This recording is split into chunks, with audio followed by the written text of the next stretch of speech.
poker face on it. I don't even gamble. Game face on, so you can call me Rambo.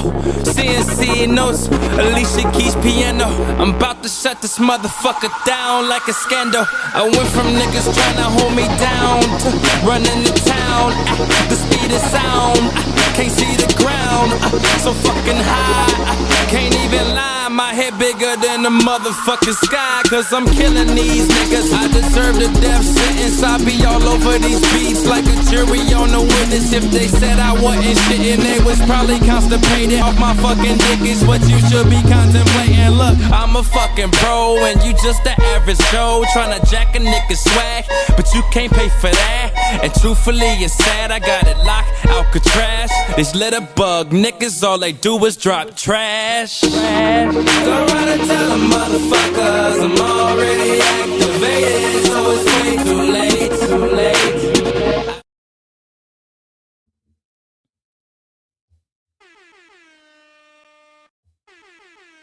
Ladies and gentlemen, boys and girls, I'm back in the building again for another show. Feel like I'm gonna take I'm not gonna be in here for too long, just for a little bit of time. So just bear with me here. So the last time I was here, I was talking about the Drake and Kendrick thing. I don't really want to bombard myself with talking about that again today. I mean, the only thing there is like one thing I am gonna bring up later on in the show. But for now, today's showrunner is going to be Congress wants to ban the Bible. Because I for some reason on TikTok just keep seeing something about Congress potentially wanting to ban the Bible. So this first clip we're going to be looking at is going to give me a little bit of something about it. So that's the first thing I'm going to be doing first, and I'm just going to be looking at it. So without further ado, let's get into the first part of this clip. Let's go ahead and look at it. Something very quickly. As of yesterday, the House of Representatives is trying to pass a bill that will make Christianity illegal. Trying to pass a bill that will make the Bible illegal. Oh, wow. I'm going to put the articles here so that you can see. It's like 3 articles. The Lord told us these things will happen. He said that we will be persecuted for righteousness' sake. He said that we will suffer for his name's sake. Be encouraged in knowing that God is always going to, no matter what happened, no matter what this wicked world try to do, God is always going to reign. This is that doesn't make any sense though. Doesn't the US government don't they like align themselves with like, you know, like I believe it's like church and state or something like that? That doesn't make any sense. Why would they want to ban the best-selling book of all time? Doesn't make any sense. I gotta do a little bit of digging. On this. Lord tells us to be rooted and grounded in him. It is time for the believers to put on the whole armor of God, because the enemy is fighting against the people of God. The Lord told us in his word, he said, write the words on the table of your heart, because there's going to come a time where they are going to take the Bible away. Be encouraged. God is with you. I want to address something very quickly. As of yesterday, the House of Representatives. See if I can look up one of these articles. So this one says trying to make Christianity a crime. All right, let me try to look this up real quick. See if I can find it. Cause yeah, that's absolutely absurd to be trying to, like, not even Christianity, but the Bible. Like, you know how many renditions of the Bible there are? Like, there's no one version of that book. Like, there's too many versions of that book. And for there to be any any disruption of that absolutely doesn't make any sense. Doesn't make any sense. So let me just look up this article. It doesn't really trying to make Christianity a crime. Let's see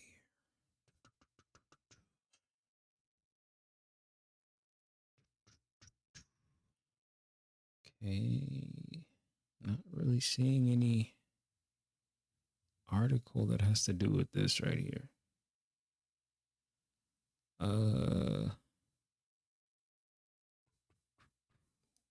I'm not really seeing too much here.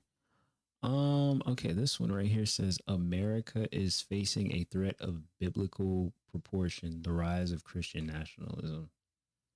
See if this has anything remotely to do with what this lady is talking about in this video.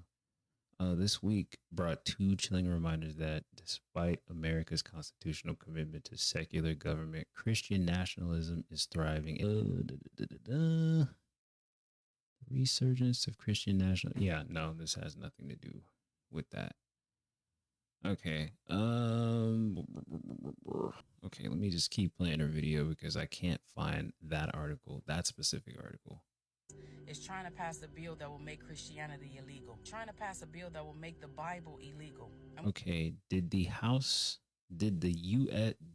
US House of Representatives just outlaw quoting parts of the New Testament? Okay.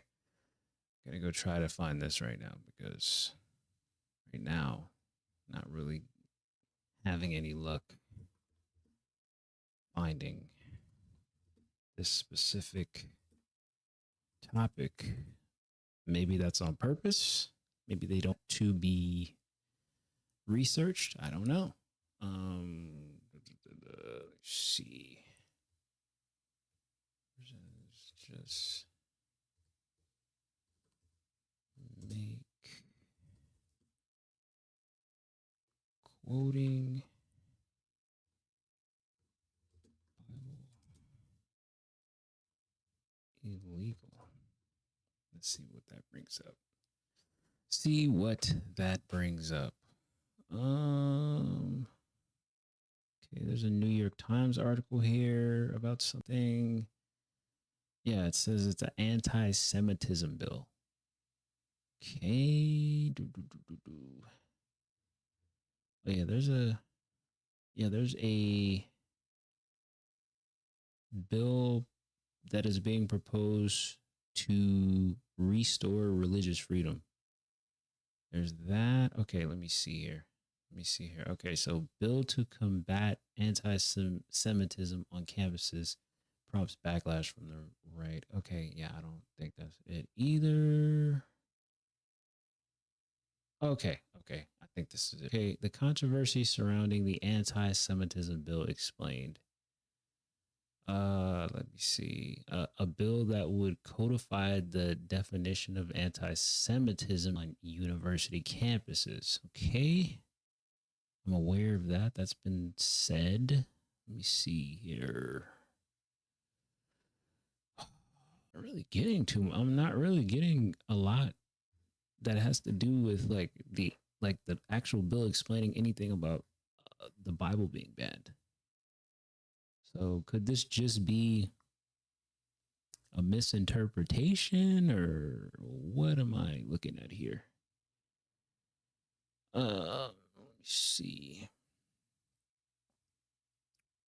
Here.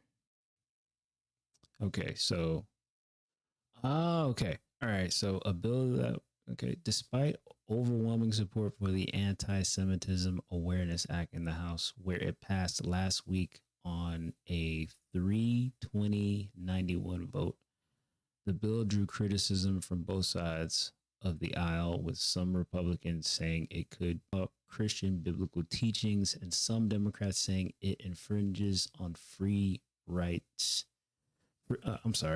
speech rights. That same criticism is now threatening the bill's future in the Senate, prompting lawmakers to work behind the scenes to determine a path forward. Let me see here. The legislation would, for the first time, enshrine a definition of anti-Semitism. So this is not really having to do with. Doesn't seem like it has Christians than it has. It has less to do with Christians and more to do with Jewish people of Jewish faith, because that's what I'm seeing here. Okay, and then all right, so it says, why is this bill getting criticism from some far right Republicans? Okay, and the Republicans are the ones fighting against this bill. It says the bill's text quickly drew criticism from several Republicans who quickly defected over the idea that the nation would outlaw some parts of the Bible. Let me see here. Okay. Republican Matt Gaetz of Florida called the bill a ridiculous hate speech bill. He added that while anti-Semitism is wrong, this legislation is written without regard for the Constitution, common sense, or the common understanding of meaning of the words. One of the contemporary examples of anti-Semitism included in the definition is claims of Jews killing Jesus, adding that the Bible is clear there is no myth or controversy on that. Excuse me. It's not really like this. The explanation of the proposed bill doesn't really. It's still not really clear on what's going on. Like, I get like it's an anti-Semitism bill, and from what I read, it's targeted towards like Jewish people, but it seems as though like Republican people are wrapping it around to Christianity, because I think since it's centered around Jewish people, there's some type of like hate factor involved or something like that. From what I'm reading here, I'm not quite clear on what is actually the pushback from Republicans and or on this anti-Semitism bill. I can't really like pinpoint that actually from what I read. And this is a bill that is proposed by the Democrats. Says the bill text also drew sharp criticism from Democrats who argued it is too broad and infringes on free speech rights. 70 Democrats voted against the bill in the House. Okay, so it's only a half of. It's barely even a full voting on this bill from some Democrats, and then you have 70 Democrats voted against the bill along with 21 Republicans. So that's a good amount of people. Good amount of people in the House. So I mean, you have to just see where this would play out, because I read this and I still don't really like have I still don't really have a good idea of where this is supposed to go, so on and so forth, and how this affects other religions, or besides the one key religion that was named in this bill, which is the Jewish religion. So we'll see on that one. So I'm just going to be moving on from this, and I'm going to be, let's see here, talking about the HPD police chief who just stepped down. Let's see here if I can find it. police chief just stepped down from I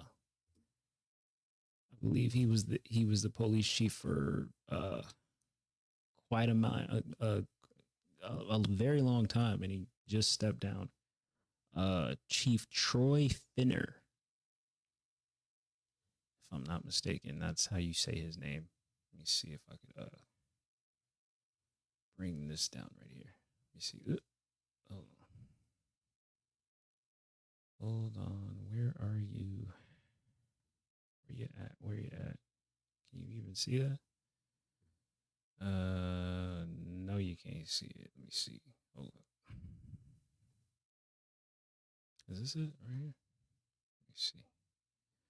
Okay, that's not it. All right. Okay. Here we go. All right. It is Houston Police Chief Troy Finner, retirement from HPD. Finner's resignation comes amid an ongoing investigation in the police department. Of course. Always seems to be something, huh? Whenever a high-ranking person in an organization just randomly just decides to step away or step down, somehow there's some type of investigation going on or something that they're linked to that makes them a target. And sure, he was advised by a lawyer or just advised in general to, hey, just step down because it's about to get dirty from here. So let me continue reading. Finner's resignation comes amid an ongoing investigation in the police department's suspended cases. At issue has been the use of suspended, lack of personnel code, wrongfully assigned to cases, some of which were violent crimes and SA. It means those reports were not investigated. Okay, so a lot of cases were either not investigated or somehow swept under the rug, made to disappear. Of course, under his watch. ABC 13 has covered the matter extensively, including how much now former police chief knew about the suspended cases and for how long. Here is a timeline of everything we know. Okay, so it's just going through things that happened while he was the police chief.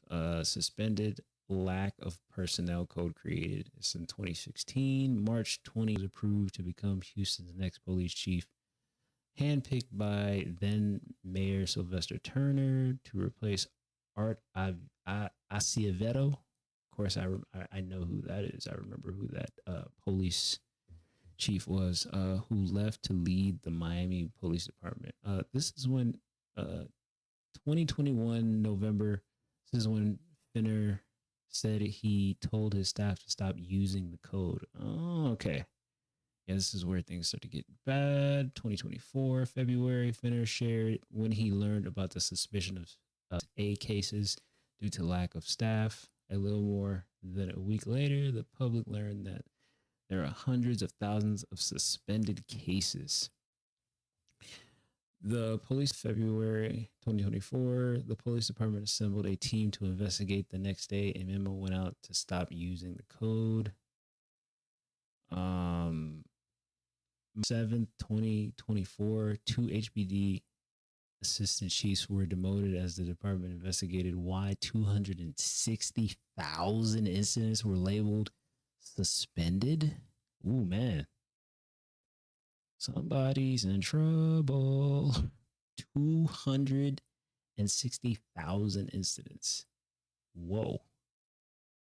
This is in April. This is recent. HPD confirmed to 13 ABC, I guess that's ABC 13 investigates that more than 1,100 adult SA incidents reports had kits tested for DNA, with 76 resulting in a CODIS hit. What is that? CODIS hit. Meaning the DNA matched a profile already in the database. Okay, May 7th, ABC 13 investigates uncovered an email from 2018 referring to a showing Finder was aware that the lack of personnel code was being used then, which would be 3 years before Finder publicly claimed he knew about it. Okay, just weeks before, Whitmore was sworn in. Okay, I'm guessing that's the new police chief that's coming in. Finder will be fired over the mishandling of cases. Okay, I believe it's, I guess, going to fire the chief over this. No, it's way I have confidence in Chief Finder. This is the same chief who a month ago our community was praising for being a leader. He is still a leader, but he can be better. On Wednesday, Whitmire briefly addressed Finder's resignation during the weekly city council meeting. Yeah, this is basically saying that like he knew about stuff and basically he stepped down. It's very unfortunate when things get mishandled, and I'm sure there's way worse things that we don't know about that has happened with HPD. That's just one gigantic thing that, you know, people glossed over or whatever. And yeah, that's quite the it's quite the scandal. I mean, so but yeah, we're going to be moving on to let me see if I could find it. I don't know if I'll find it. Let me see. So I don't know if I could like I don't know if I can even first of all, I'm gonna be focusing. I'm gonna get to this clip you just seen just now. I'm gonna get to that later. Let me see. Hold on. Let me see here. Next thing we'll be talking about is DJ VLAD, and the professor from Princeton. That whole entire debacle fiasco. Let me just all right, okay. Just give me one little moment. Let me see if I can just find this real quick. See if I can find it real quick, just as fast as I can while I'm here. Hopefully y'all are enjoying the stream. I know everybody been talking about Drake and Kendrick Lamar. I mean, I'm really over it right now, honestly. Really kind of over it, just because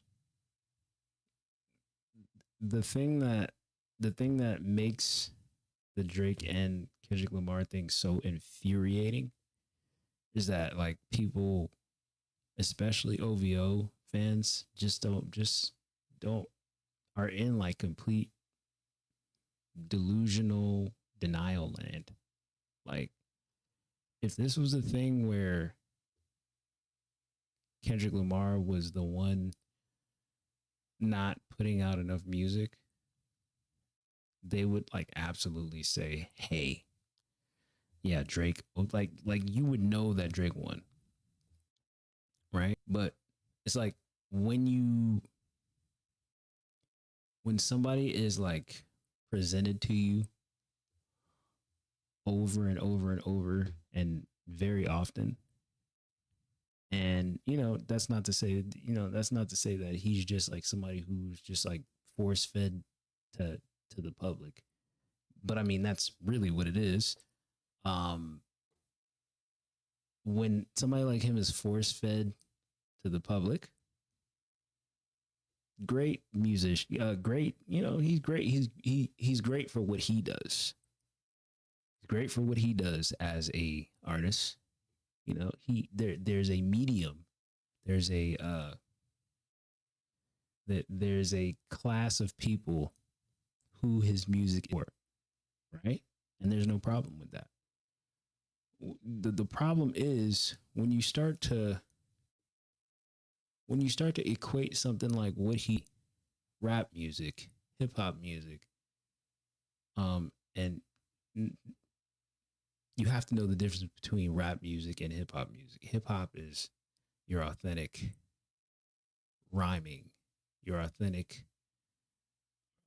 hip hop beats, boom bap, you know, things that only somebody who's like in throwing schemes and double entendres would rap over. That type of that's hip hop. That's authenticity. That's hip hop. Rap music is just the popular culture aspect of it. But the crazy thing about hip hop and rap music is that you can't have one without the other.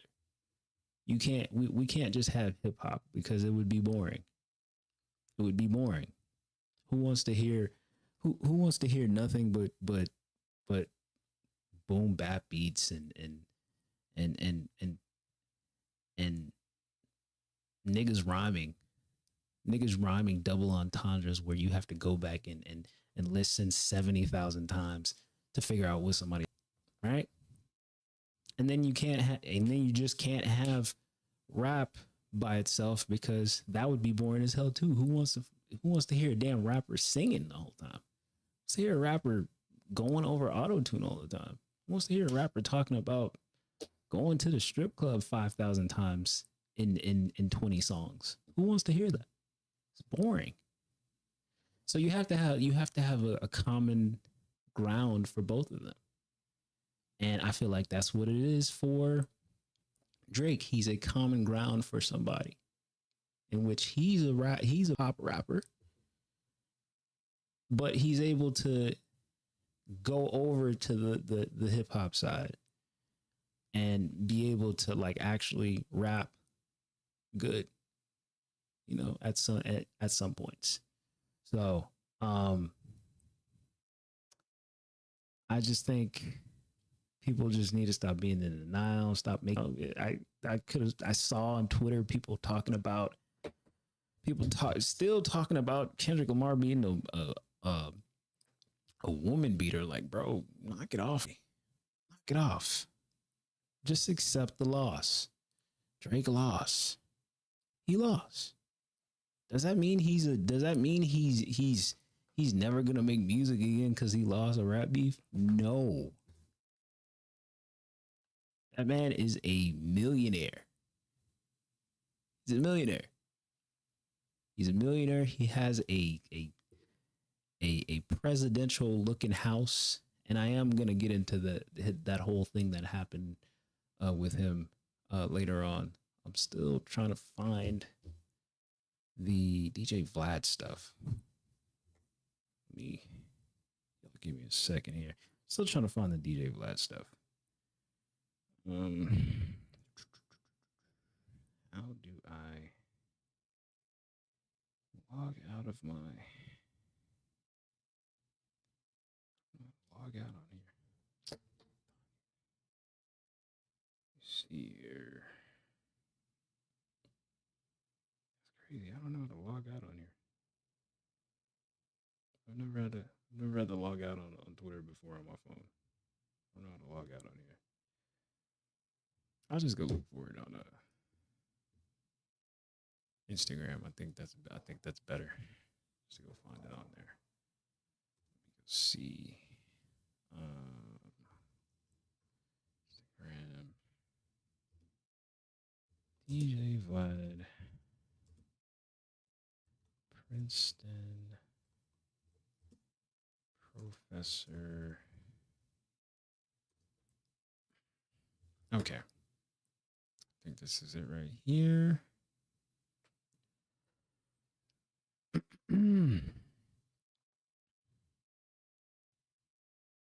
Okay, here we go.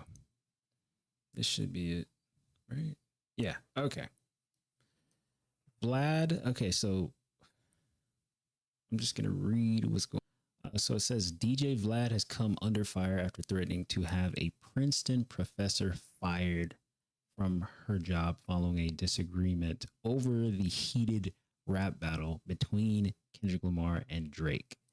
So let's just see what's going on with this. See what's going on here. Telling him to stay out of black people's business is such a of a leopard never changes his spots. And the fact that y'all need to stop inviting everybody to the cookout. Because no matter how much they're immersed in black culture, no matter how much they benefit from being immersed in black culture, they're always going to factory reset to their default setting. Because this is very much Karen behavior. I don't like what a black woman said to critique what I said, so I'm going to threaten her livelihood. So while you benefit from black culture, you want to take food out of the mouths of black people whose culture it actually is? Which, by the way, her critique was actually quite relevant and poignant given the DJ Vlad's response. Okay, so just to look at the tweet real quick. Okay, it says Kendrick's Not Like Us needed a better mix. It takes away from the song. Seems pretty standard. I don't think he said anything wrong here. And then the Professor Morgan Jerkins, she replied, "You are white. This is a black folk affair." So actually at unprecedentedly, Vlad is not good with our culture in general because of several instances where people call him the police because various rappers decide to go on his platform their own. I don't agree with people calling him the police, because rappers, entertainers, whoever he invites up there, that is a being, somebody who is somebody part of our culture that he asked to be up there. It's not like he's grabbing their arms and forcing them to go sit down with him, and they literally have a choice to say no. And Boosie don't turn down Vlad interviews. He's literally gone on record as saying that I don't do Vlad interviews. I do Vlad interviews and I get paid for it. Standard. He could say no, because the reputation that precedes Vlad in our culture, our communities, is negative in a lot of people's eyes, but he doesn't. Why is that? Because he's a grown man. He can make his own decision. I believe that's one thing, one aspect of it. I don't know. You know, I won't sit here and call him a police dude. I mean, that doesn't mean I don't have my own thoughts about him as a person and what his end game is towards our culture. But in that aspect, I think everybody has their right and their decision to make to whether they should go and be on Vlad TV and do a Vlad interview, just in that aspect. Let's just keep going here. So I'm going to threaten her livelihood. So while you benefit from, you want to take food out of the mouths of black people whose culture it actually is? Which, by the way, her critique was actually quite relevant and poignant given the fact that the beat on Not Like Us was purposely done and so well executed to center black culture in California, Compton specifically. So you telling us how you felt about the beat really is not meaningful, because we understand the history of hip hop and why he made the choice to use the beat that he used. So again, this is a black folk affair. Why are you here? But until y'all stop allowing white folks to center themselves and... You know, I wish we could, I wish people would put this much energy into Tasha K. Like, you're wrong. Vlad is what he is, and you know, he should like identify himself as such, as a guest in our culture. But at the same time, we have Vlad like characters in our own same skin color as us. Why are we so busy addressing the hand-picked pale people who can be picked by whoever that is in power, versus the ones that look like us? We don't talk about them enough, but we can give all this energy to people like Vlad, to people like Adam, but just say let's let Tasha K fly under the radar. Let's let Ack run under the radar. You can't be on one. You can't play one side and then forget about the other side. Is what I'm trying to say. That's all I'm trying to say. Giving this much energy to this, you know what I'm saying? This, and forgetting about the ones we have within our culture that look like us. That's all I'm saying. Conversations about black people, we will continue to see this because that's all he ever does. Okay. Oh, okay. And then he apologized. Okay.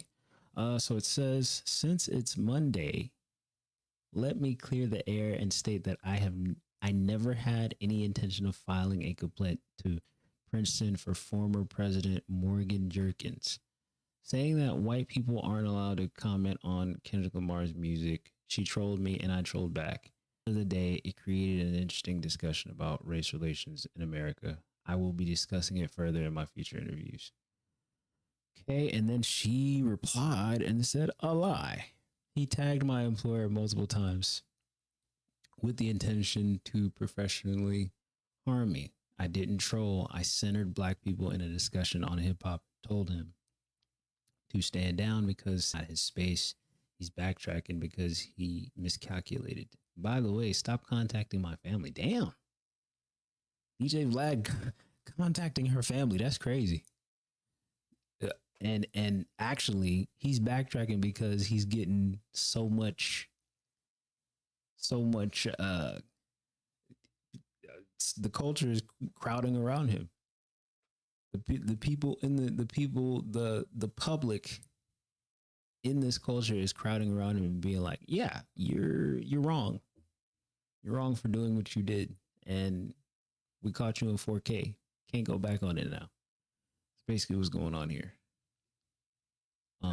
Hip hop became. Stop thinking you know more shit about black culture than fucking black people. That's funny. Yeah, I remember seeing when Ari Spears went off on Vlad.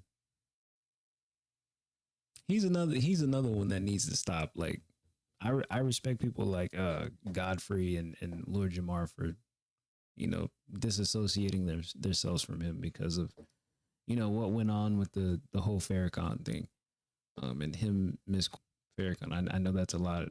That's another reason why a good majority of our people don't rock with Vlad very much.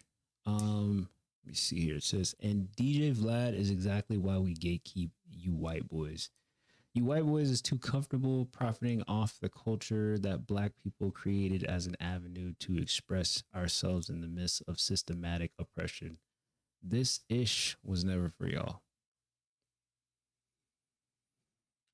I hate to say this, but the person who wrote that is right. It is our culture.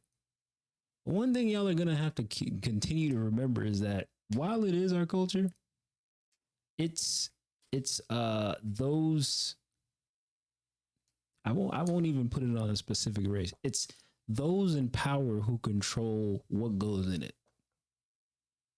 Remember that. Yes, it is our culture, but we don't have control of our own culture. That's why we're allowed to have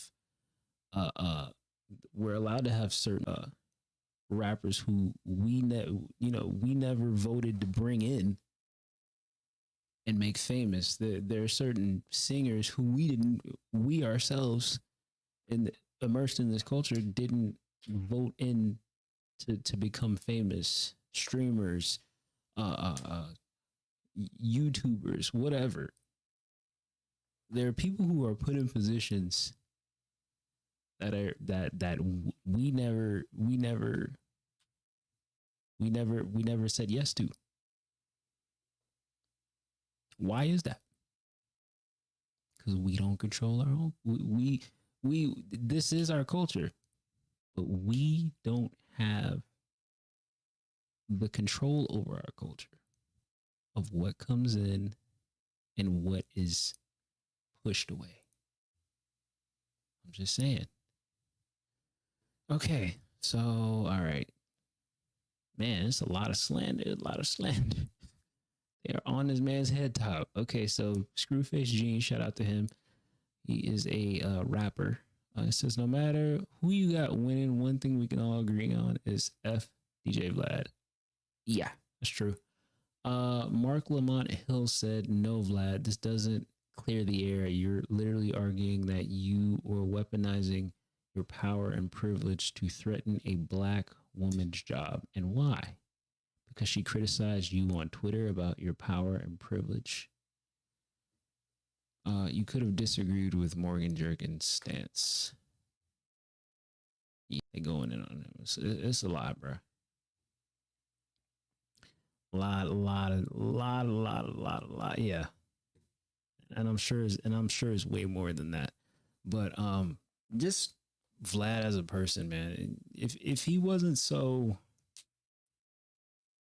if he wasn't so like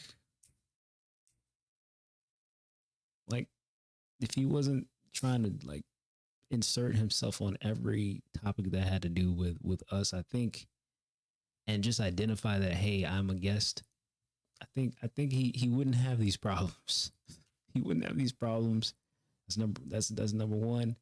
Number two, if he, like I said, I don't agree with the whole thing about him being the police. I think everybody's grown and everybody has a mind of their own and can think for themselves. And most of the entertainers or historical figures or whatever that are attached to our culture have the full right to just say, no, I don't want to do an interview with you. I don't want to sit down with you. Platform represents something that is just not, it just doesn't, it won't do good for my brand.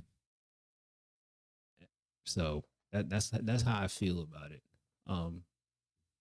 And just him as a person, yeah, just in general, he needs to do better.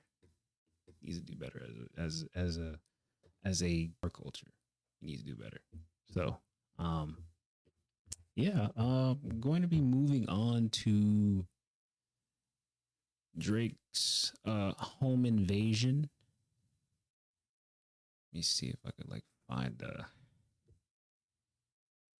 Drake's home invasion. Let me see if I can find a Instagram video. Right, because I'm already on Instagram, so just go ahead and find it. So apparently there was a shooting at Drake's mansion in Toronto, Canada. See if I can find it real quick. Drake shooting.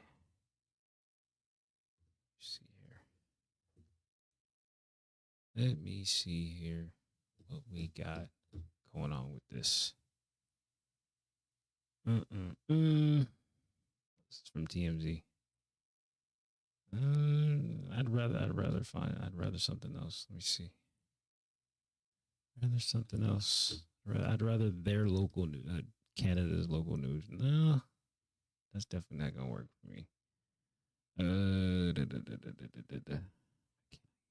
I can't even get academics. Academic. Okay, there we go. We begin with breaking news following a developing story out of Toronto where police confirmed that they are investigating an overnight shooting outside of the home of rapper Drake. Here's a live look this morning at the scene. This is outside 21 Park Lane Circle in North York, well known to be the home of the Toronto-born rapper. Details are still very limited at this point, but police confirmed that they were called to the home around 2 o'clock this morning after reports of a shooting. One man was rushed to hospital with serious injuries. Police have confirmed to City News that the victim is not Drake. You can see a ton of police tape as well in this area, evidence markers as well laid out on the ground. And this is a look from our chopper as well. Wow. At the home from above. You can see that there is police tape as well surrounding the front door of the property. We know that there was a suspect who fled in a vehicle, but so far there is no description available of that suspect. Our Karen Seolin is headed to the scene this hour. Stay with us here on BT as we continue to follow this developing situation. Now you're about to start hearing people say, "Oh yeah, see, this is why this rap beef is bad." Da da da da da. See here, why this rap beef is bad. And I'm like, man, this is for real. Honestly, it could really all be coincidence. But from what I was reading thus far with whatever had to do with this shooting thus far, what was it? Fine, okay. Here's associated. Police are investigating a shooting outside rapper Drake's mansion in Toronto that left a security guard seriously wounded.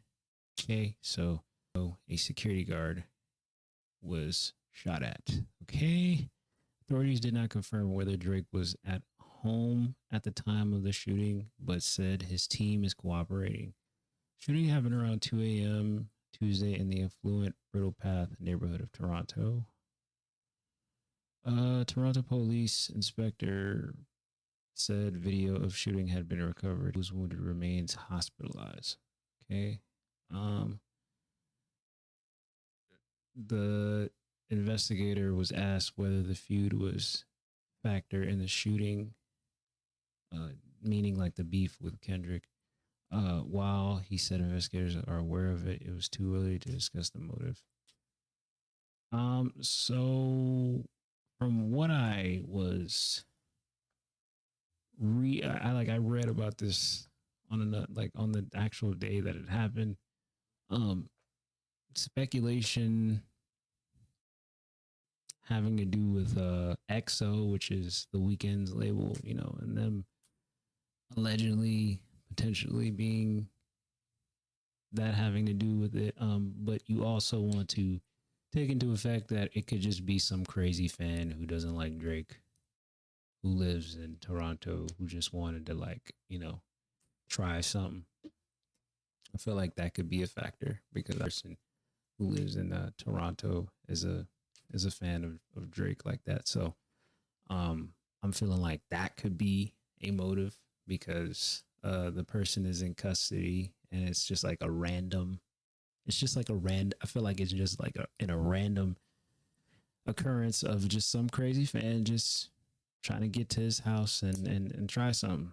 I mean, that's no different than any American rapper here where there's a home invasion and a fan just and tries to go and get into their house. Like I know that I remember a story about Eminem's house getting having a home invasion and the security guard was like asleep or something while Eminem had to fight off the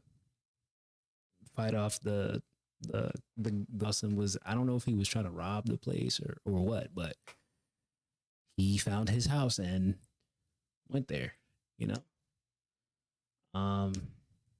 yeah, that's it's not too uncommon for a famous person to get, have a home invasion happen to them. That's why they pay for security, live out in far away places so that their house can't be like found so easily.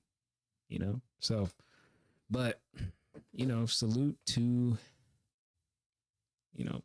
hopefully Drake wasn't home when this happened. I know people are on a hate train with Drake, but I mean, that's no reason to wish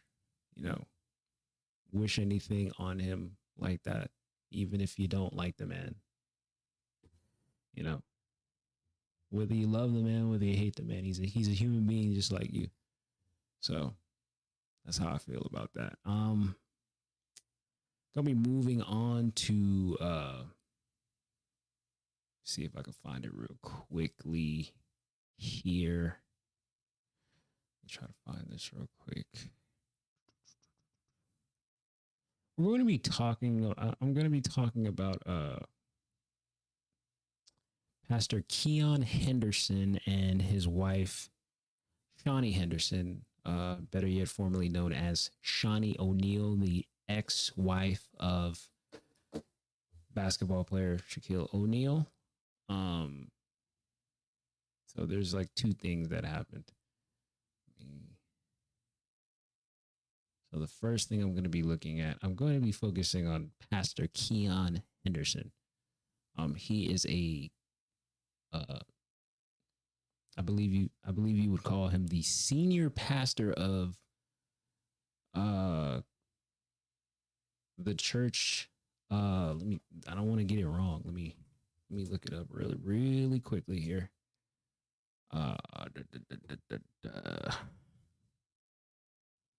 He is the pastor of a church here in Houston, Texas, called the Lighthouse Church of Houston. I hope I'm saying that correctly. The Lighthouse Church of Houston. So he is going viral for, and I'm about to play it now. Let's see here. He's going viral for a video in which he had something go on during his service, basically shut down. So let's get into it real quick.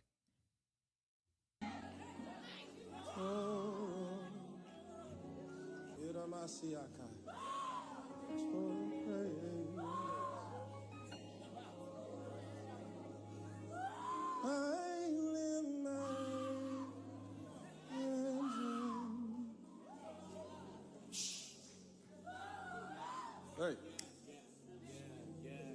Stop her. Hush, hush.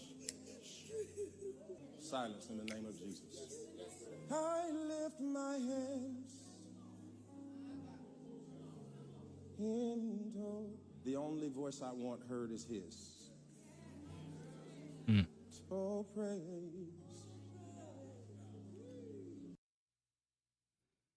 Okay.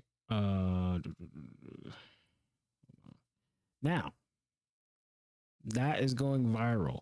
That clip of him basically shushing a member of, I believe she's part of the praise and worship team. Not entirely sure, but that video is going viral for, of course, many different reasons.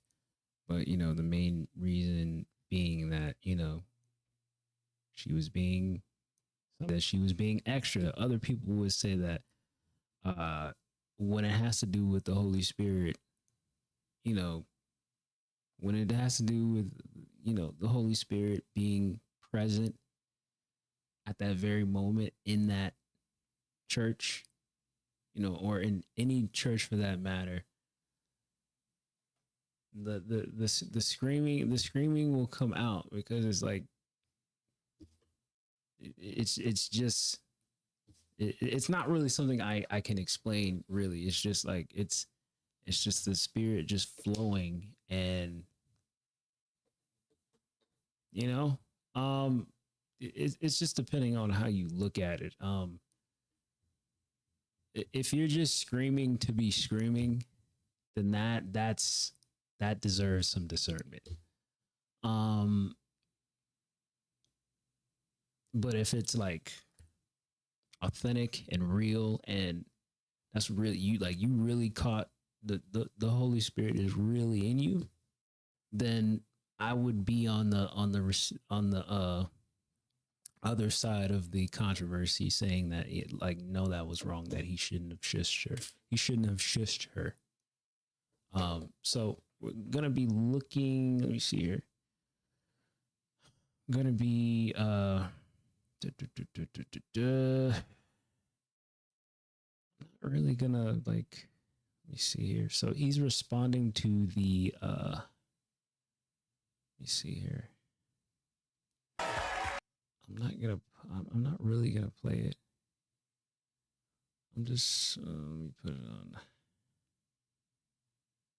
175 or 125, just for him to like, because he came on with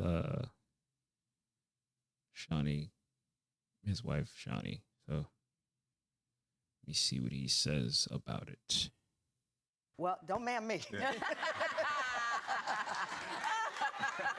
I always tell people a snippet of video is not the total story. Yeah. So tell me what happened there. Well, you know, social media is into cuts, not context. Yeah. I got from every naysayer I've already done. This is a 4-year battle, right? Oh, this is ongoing. This is ongoing. So I've already talked to her personally. I'd already had ushers go up to her. I've already had prayer warriors. I've had everything. So she did it publicly after being asked to. What is she? She cried. It's an emotional break. Well, you know, as a pastor, I know the difference between disturbance and worship. And what people have to understand, what people have to understand is that every time you hear a noise in church, it isn't worship. And so there has to be order. For instance, it's okay to applaud in this room right now. But if somebody got up and just started clapping right now, I'm sure somebody would bring order to the room. Yeah. And so what I did is I brought order to the room so people could hear God and not her, and not do it again if I needed to. Wow. I see That makes full circle, sense. Shawnee, what you were talking about, bringing. That makes sense. That makes sense.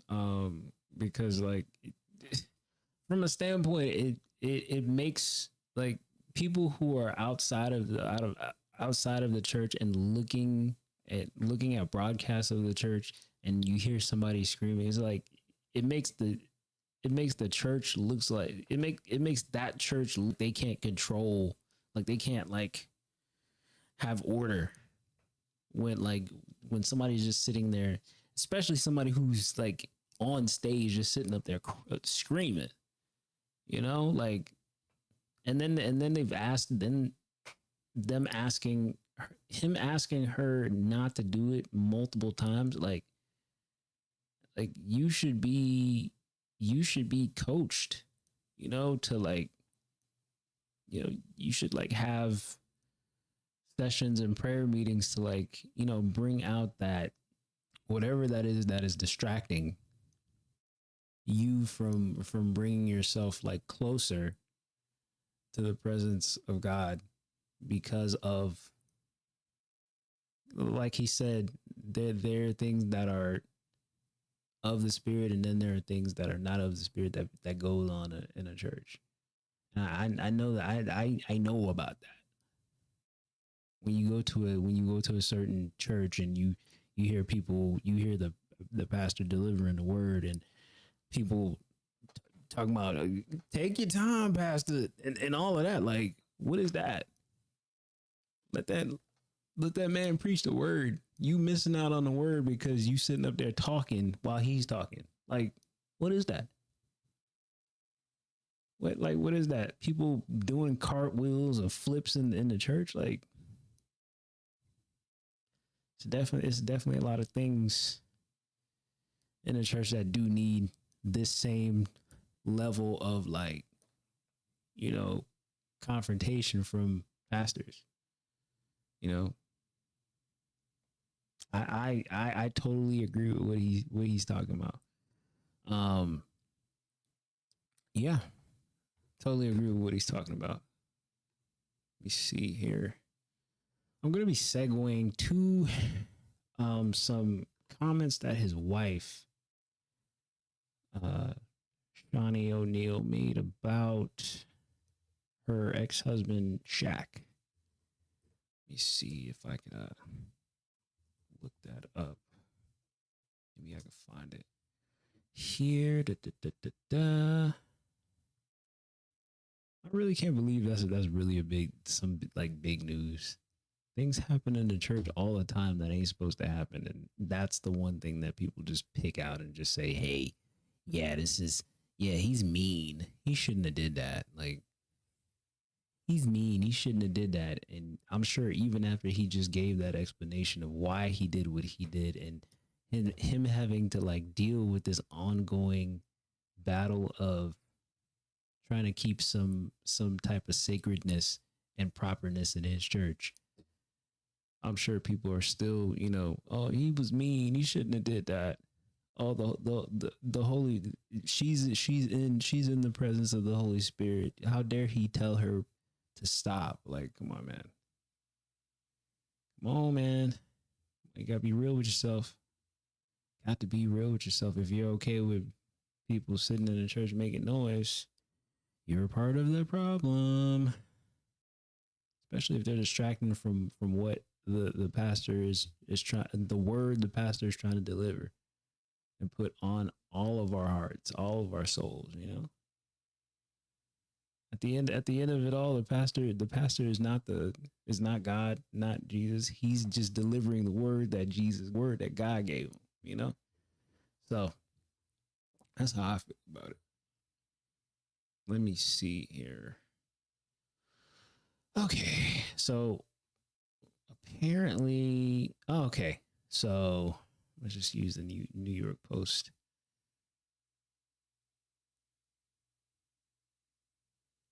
What is going on here with the New York Post?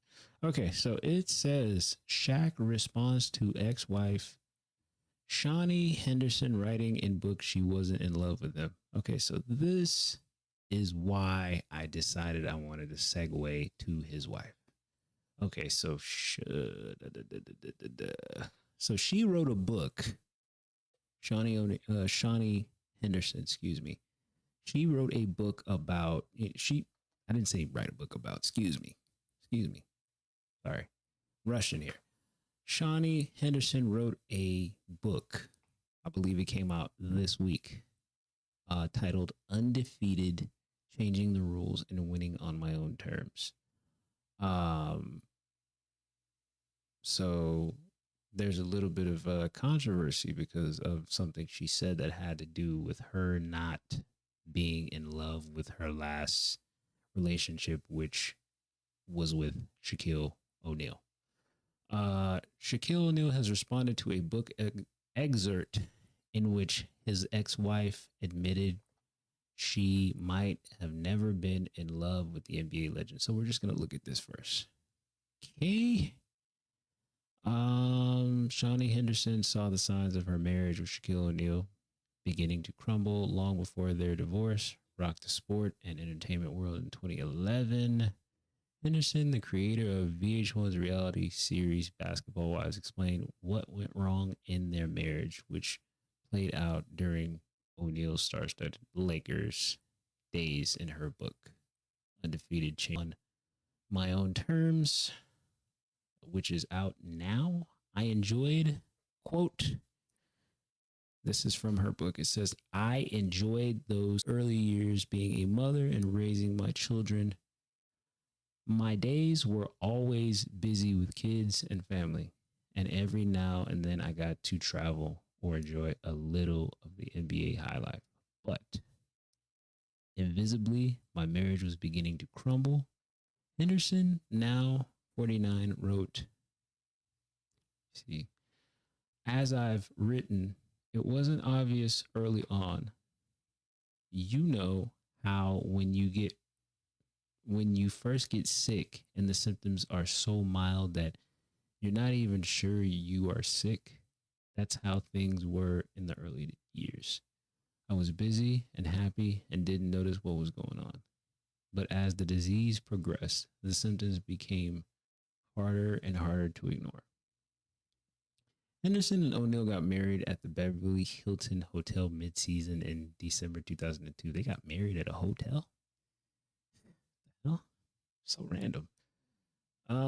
They share 4 sons: Sharif, Shakir, and daughters Amira and Miara. I hope I said that last name correctly. O'Neal has a daughter, Tahira, from an earlier relationship, and Henderson's son, Miles, also from a previous relationship, later took on O'Neal's surname. Wow, it's a lot of stuff. A lot of pictures. Okay. Henderson recalled hearing rumors about O'Neal when they moved from Los Angeles to Miami after the center was traded to the Heat in 2004.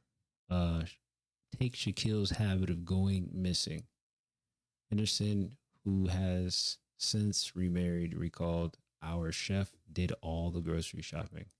His managers paid all the bills. I took care of the kids. So where was he going in the morning, during the day, and at night? No one works out that often." When we moved to Miami, I even heard a rumor that he had a condo in Miami Beach. I started to get suspicious, but he always had an answer, and I could never prove anything. Admit that my family life wasn't as blissful or perfect as I wanted to believe. Wow.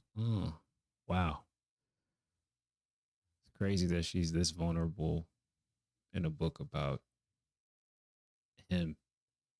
And I've seen like clips of him saying that like he was a terrible husband, and you know he's the reason why his marriage didn't work out. And he's so like Shaq seems like so regretful. I gotta find the clip of him talking about his marriage. It's crazy. His like former marriage to Shawnee. On the surface, though, it appeared as though Henderson and O'Neal were living there happily ever after. They lived in massive mansions with luxury cars and enjoyed lavish Christmases at the Beverly Hilton Hotel. Looking back, I don't know that I was ever in love with the man, but I was in love with the idea of being married to the man I had a family with. Henderson wrote, "I was in love with the idea of building a life together. I truly did enjoy spending time with him. NBA road trips gave me a chance to be with my husband and experience the NBA life for a little while." Sounds like for a moment she loved the luxury life. And then she started to see what type of what that luxury life of being an NBA wife could turn into after so many years of being part of it.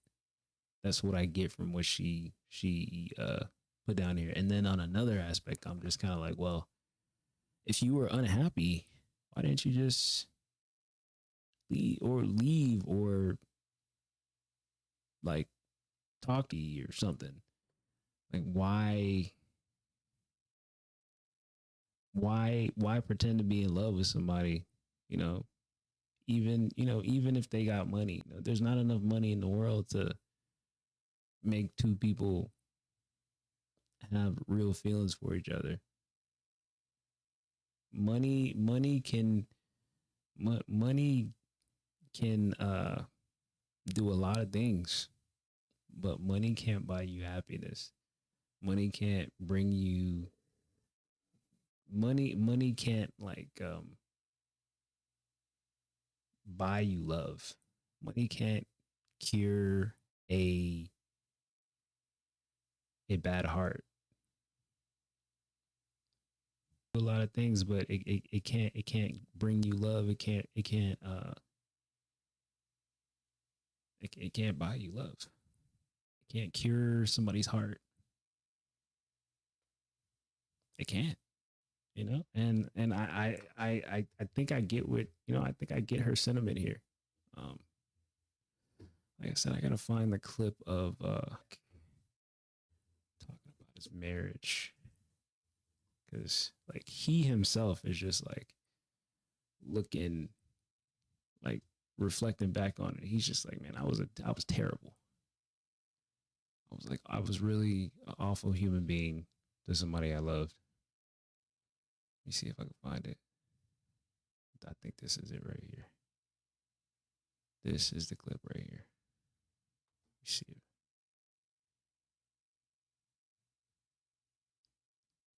See if this might be. With a divorce, you controlled your life forever. You can't control that. No, I couldn't. It's two bad. people that involved in the divorce. Bro. Yeah, but no, I never talked about this, and I'm glad you guys asked because I don't mind talking about this. But I was bad. She was awesome. She really was. It was all me. I was just look. We don't need to talk about what I was doing, but I wasn't protecting her and protecting those vows. So you know, sometimes when you live that double life, you get caught up in. So I'm not gonna say it was her. It was all me because she was. Look, she did exactly what you're supposed to do. Give me beautiful kids, take care of the house, take care of corporate stuff. It was just all me. Sometimes when you make a lot of mistakes like that, you know, you can't really come back from that. But as I get older and dwell on situations, I can honestly say it was all me. Are there things from that time you would change and still like to be married, or you still like to be in that position where you could be with your kids and, like Channing said, could control those type of things? The best feeling for me was coming home and hearing 5, 6 different voices. Don't matter if I missed 15 free throws and we lost, they don't care about that. Dog man's home. Like, we used to play something called Dog Man. As soon as I come in, I turn into a wild dog and I chase him and bite him. I just used to like get them and act like I'm biting them. And Dog man. Yeah, and they used to love that. And look, I was just being greedy. I had the perfect situation.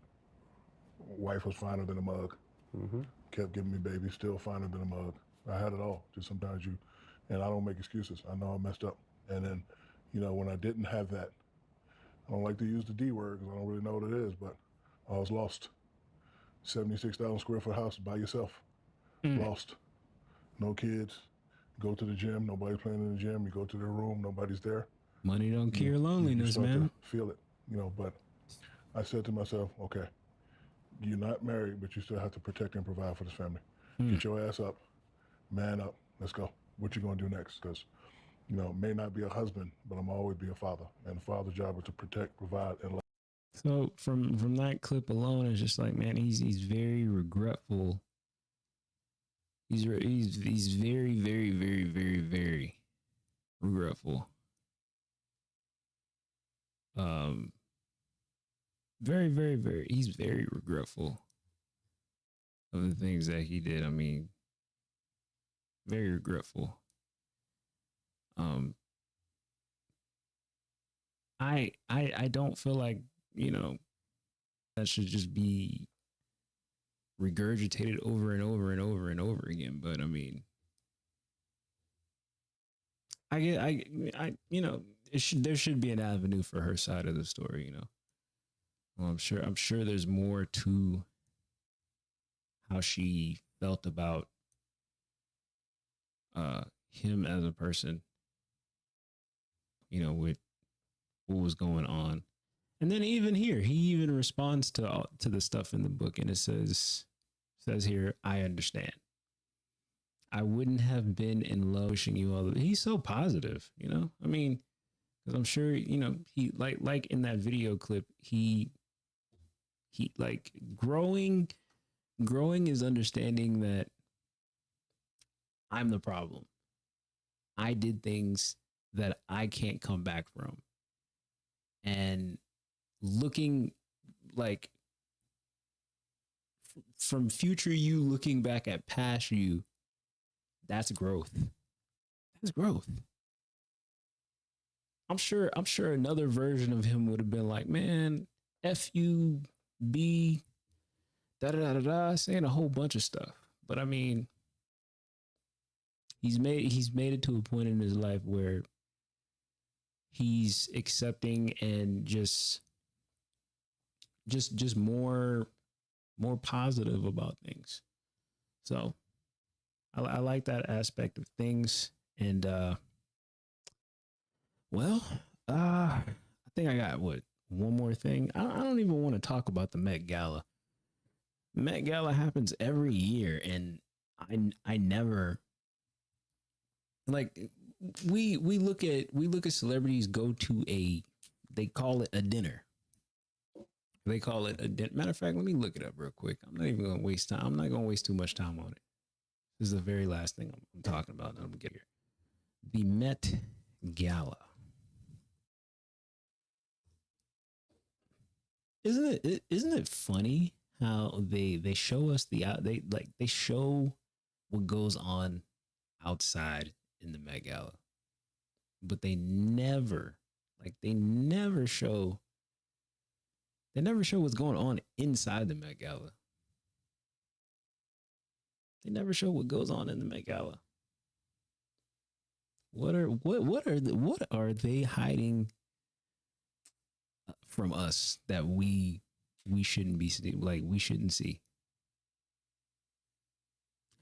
My mind goes to like all that weird stuff that be going on in Hollywood, man. That's all I could think about. That's what I see. That is what I see, man. Like, man, bro. Like, I guess I can look at pictures because I mean, all these people dressing up in weird things. Like, what do y'all do? Like at this Met Gala? Like, what do they do at the Met Gala, bro? What are they doing in there? All these celebrities, especially celebrities we like, dressing up and going. You mean to tell me all they doing is going in there, going in that wherever they're going to eat and talk to each other? Cap. It's cap. Cap. Complete cap. Complete cap. Captain Crunch. There's no way you're telling me. There's no way you're telling me that. You see here. There's no way you're telling me that Bad Bunny, right? This is Bad Bunny right here. No way you're telling me that Bad Bunny dressed like this is going in there to just eat, talk to other people. There's more to this. Got to be more to this, man. It's got to be more to this. Got to be more. So apparently, right here it says the Met Gala serves as a significant fundraiser for the museum, contributing to its exhibitions, acquisitions, and educational programs. So this is a fundraiser. The Met Gala is a fundraiser, but they dressing up like they going to an award show. Something is not aligning. Somebody lying. Something ain't aligning. Is somebody lying, bro?